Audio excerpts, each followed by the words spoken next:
And welcome back, everybody, to Radio Horror Reviews. And returning with us for this radio horror review on our YouTube channel. And thank you for everyone who pushed us over 1,000 subscribers. We're on our way to 1,030, which is fantastic. All of a sudden, the channel's kind of exploding, which is great.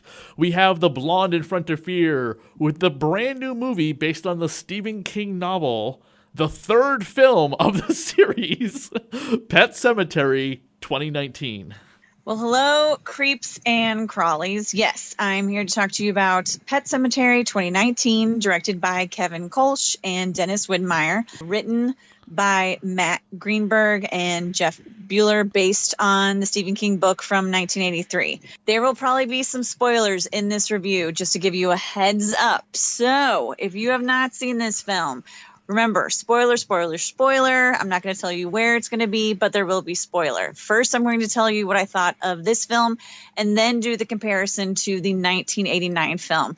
I do advise everyone who is going in to see this movie, try your hardest not to compare it to the 1989 movie. Now, this film is about a family of four, led by Dr. Lewis Creed and his wife Rachel and their kids Ellie and Gage, who want to start a new life in a little farm town in Maine, getting away from Boston. Spend some more time. He wants to spend some more time with his family. He wants to be able to tuck them into bed and, just have a nice, simple life. He goes from, the hustle and bustle of Boston to this sweet little clinic in Maine where one of his first few days that he's there, a guy named Victor Pascal gets hit by a car on campus. Dr. Creed does everything he can to save the kid, but unfortunately he dies. And then Victor becomes sort of Lewis's guardian angel. Now he tries. I can't wait to get to your comparison because, wow, the most useless ghost in the history of ghosts. That is, yeah. Sorry, kids, but yeah, that is true. At least in this one. Now, one of the things that this new little area that Lewis and his family moved to, beautiful house with all these woods, and apparently there's a pet cemetery right down a path. Now, I would say this is a bad real estate choice, or the fact that I don't know if they just bought this house without even looking at it, because it seems like there's a lot of woods and stuff that they have no clue what the hell's going on. Like, they don't, I don't know. When I was watching this, I was thinking it was like Baby Boom. I'm like, did you just see it ad in a paper and go, sure, let's do it. Right. Who and cares? You have to forgive the original movie and when the book was written, because the internet did not exist then. You went by a real estate agent, and a real estate agent who has a property built on an ancient Indian burial ground is going to sell that in a heartbeat to the first sucker that comes along. Well, and to be fair, the ancient Indian burial ground is not right immediately on the property. I mean, you have to go through this giant thing of woods that you can definitely die on, and then through this like swamp like fake fog area, and then to the ancient burial ground that looks like it's an old set from Army of Darkness. But I regress. He moves there so that they can have, a simple life. Now, the family cat, Church, gets hit by a semi or some sort of car and dies. And he doesn't want to have his daughter know the feeling of death, but he's going to have to do it. And he's very pragmatic. He's like, look, he's a doctor. He's definitely like, death happens. The nice little neighbor across the street named Judd says, look, let's take your cat. I know a place we can bury it that's not at this pet cemetery where it says, but a good mile down the street. And I'm not going to tell you what this is about, but don't worry. Just trust me, because you've only known me like a month. So obviously I've got nothing up my sleeve that will be nefarious for you. Dun, dun, dun. It does. Because Church comes back. And what's sad about this story is that the whole point, teaching your daughter or trying to not have your daughter realize what death is at a young age and all that stuff, does everything actually leads to all the death that happens in her life. Now, this is I feel like the performances in this film were absolutely fantastic. Jason Clarke, Amy Seimetz, Jate Lawrence, they were amazing. And what I really liked about the film is that instead of monopolizing the story on Louis Creed, they definitely divided it evenly with the characterization, which I think is really nice with the development, because you kind of get more of a backstory that, you know, Rachel, Lewis's wife, has fears from her childhood. You see Ellie in her mischievous ways and, you know, defying her parents, but she's also a cute little kid. And then you see Lewis, who is like trying to keep this together and trying to do the right thing, but every time he tries to do that, stuff goes wrong. It deals with death, it deals with grief, and it's really a sad film, you know, when you think about all of that. And I like the way that the script was written for them and with their performances. Now, things I didn't like the fact that it seemed like with the FX, they blew the budget on Victor Pascal and Achilles heel, and most of the other people just had bloodstains on their shirts. Another thing is that a lot of that CGI, some of the CGI was just real cheesy, especially for 2019. I'm not saying you need to have kids the kids, something's going to happen to a kid if you know the book or anything about it, but you could do a little bit better CGI than they had in this. Plus, there's a lot of stuff with fake fog, and again, what I was saying about that Indian burial ground looking like the site from Army of Darkness. What was another thing? I thought the direction was okay. There's some scenes that I didn't understand why, when you're looking at John Lithgow, who plays Judd Crandall, all of a sudden you've got more sky than his head. And I'm like, where's the camera supposed to be?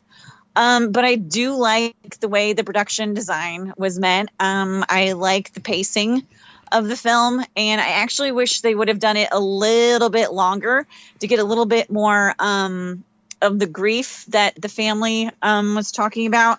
Now, for the comparison, I know a lot of people, and here's where the spoilers come in. I know a lot of people are upset that if you're going to, reboot this film or remake it, that you change the whole factor of which of the kids dies. In the 1989 version that was directed by Mary Lambert, you have Gage that dies. In this one, you have Ellie. This will also happen in It Chapter 2. They have already announced that one of the Losers Club character that dies in the book, in the original miniseries of Suicide, is not going to be the same one who does it in the upcoming Chapter 2. Really? The only person I guarantee is going to be safe is Beverly, because she's the only female character. They're not going to kill off their one and only female character, especially played by, who is it? Jessica Chastain's going to be playing her?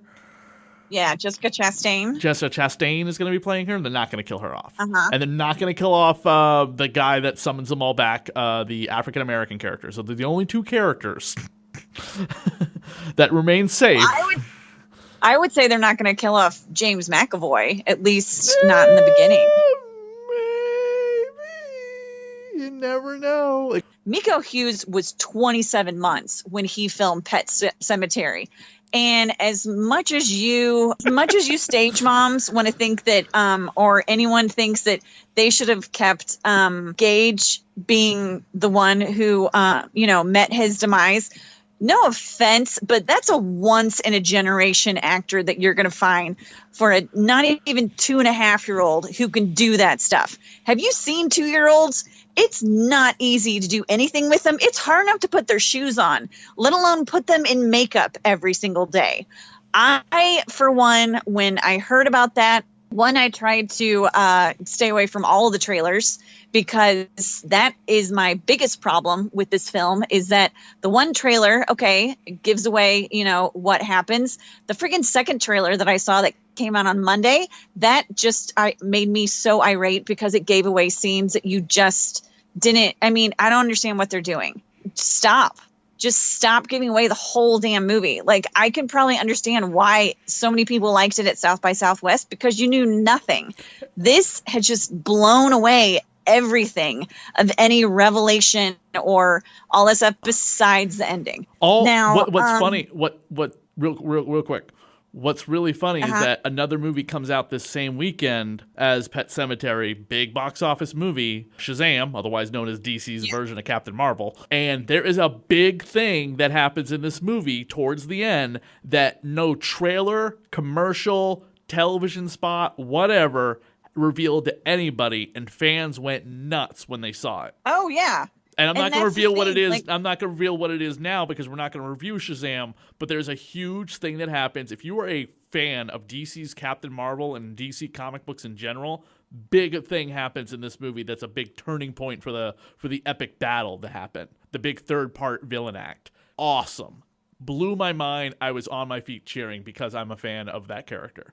Unlike Pet Sematary, which revealed immediately that they switched the kids dying, and it was just like, ugh. Which I agree, they shouldn't have done that. I think it would have been much more effective for the audience to see that, and a giant shock. And then after they revealed that, the next trailer showed Lewis with Ellie in a bathtub and her talking and, going over like what happened. Again, I'm like, what are you doing? Am I dead, Daddy? Yeah.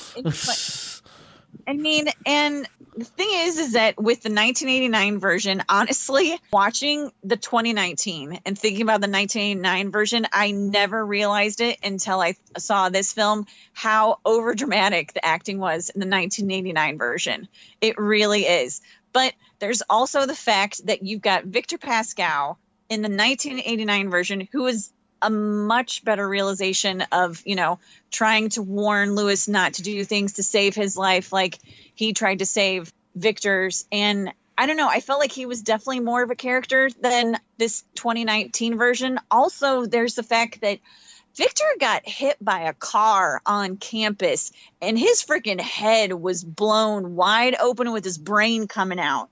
You've got both the 1989 and the 2019 version with two kids who get hit by semis, and one has a little scar on his forehead and the other one has a droopy eye.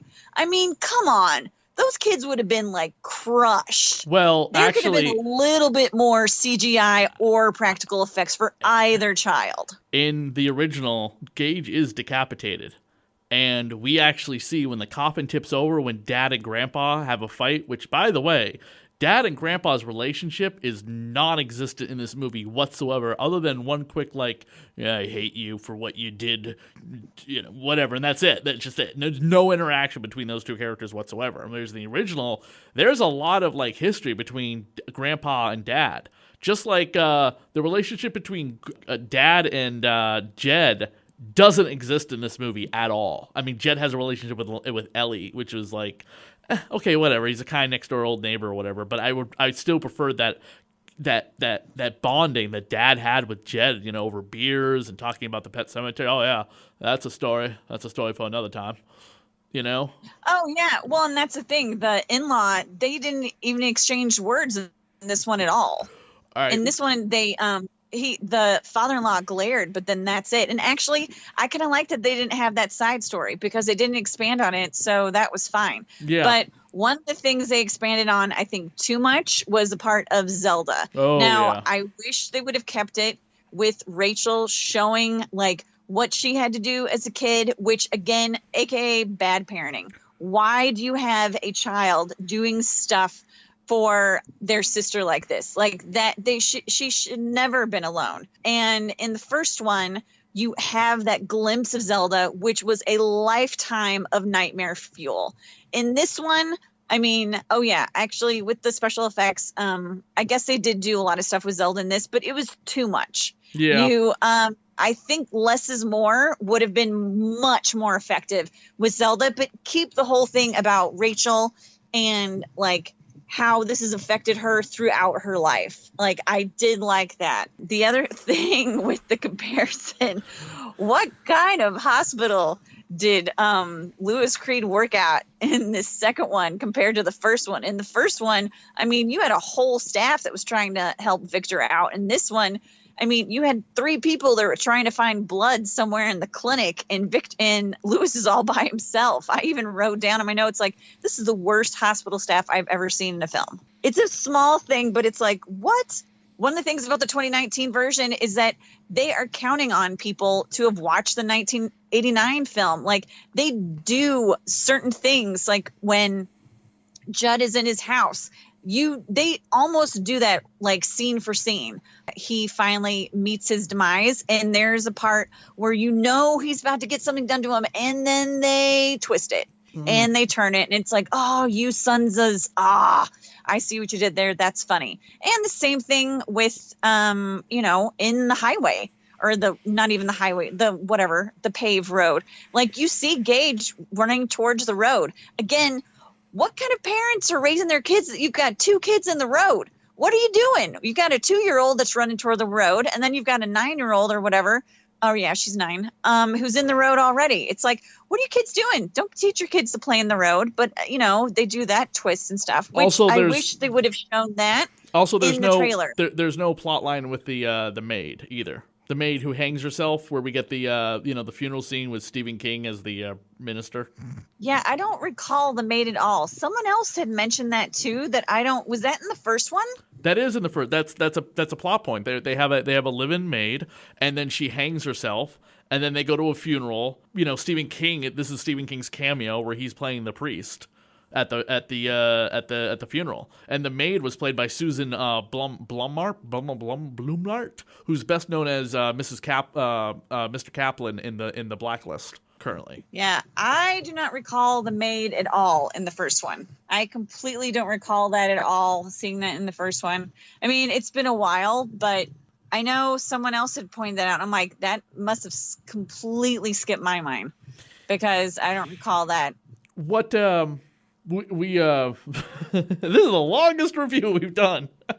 So one of the things about it though is that you're kind of reviewing 2 films, because you're reviewing this one and then you're comparing it to the first one, and it's interesting to see with the 2019 version. There are definitely points in it with the Native American folklore that is in the book that they bring up in this more, I feel like, than in the 1989 version. Right, like the Wendigo. Yeah, which Stephen King wrote the screenplay for. Yeah, the Wendigo is a creature that Hollywood has never really tackled in terms of like, hey, let's make a big budget movie directed by James Wan. The Curse of La Llorona that is coming very soon is another one of those like creatures that's always had a ghost creature, whatever, that's always had like a folklore that no one's ever done a big studio movie about, and now they're doing one. I think the Wendigo is probably on someone's back burner of like scripts to be like, you got to do the Wendigo correctly. You can't do it as this like creature effect heavy film, because the Wendigo is kind of like anybody.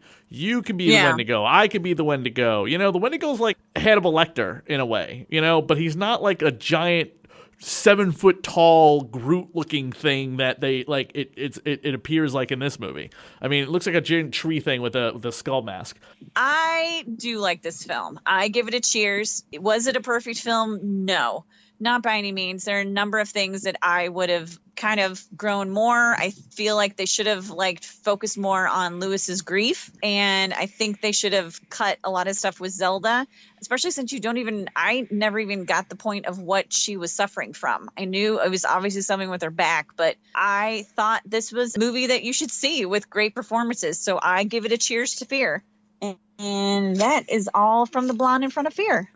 Real quick, what did you think of the song being covered that was famously done by Joey Ramone? I liked it, and I liked the score that they had, because that was one of the things when Jason Clarke, who plays Louis Creed, is talking to his wife, Amy Seimetz. There are a number of haunting scenes with that score that I thought were very effective. And I liked the little kitschy thing, how they did the remake of the Ramones. I honestly didn't remember that song at the end of Pet Sematary, the first one, mainly because I probably just cut it off. That was before I started watching credits. I like this version a lot. Thank you, Katie. You can check out the rest of our reviews here on the Radio of Horror YouTube channel, and check out our next review coming up very shortly in a couple weeks.